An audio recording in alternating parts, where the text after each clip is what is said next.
In slow motion.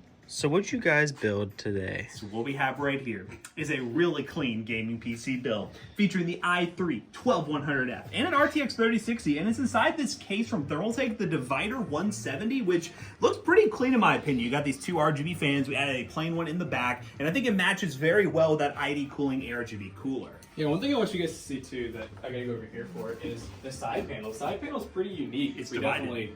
It is very much so divided. So you have kind of like an airflow section on this side, and then tempered glass, which is really surprising. Normally, when you have a two-piece like this, they have to use acrylic. So that's a pretty cool little change up. But yeah, as far as the rest of the build goes, we have the i3 12100F, which is a 4-core, 8-thread Gen 4, and we also have an RTX 3060. Which says 8 gig. I don't know if I believe that. An ASRock V660M Pro RS, a Crucial P3 Plus 1 terabyte Gen 4 NVMe SSD, 16 gigs, 3200 megahertz, and that is white RAM with Thermaltake Tough Power. It really is an 8 gig. I feel like I never see those. That's pretty crazy. You guys are learning with me on the freaking video. And Zach is sneezing now. This is going crazy. Don't stop recording. Don't stop recording. We also have the Thermaltake Tough Power GX2 600 watt 80 plus gold.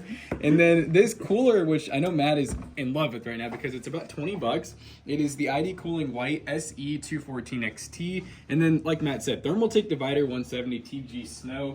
So it's a pretty cool little build. It'll be $1,050 at PC Bros. So yeah, if you want to buy this PC or any other gaming PC, head on over to PCBros.tech and use code ToastyBros2 on checkout to save 2% on your next purchase. Peace.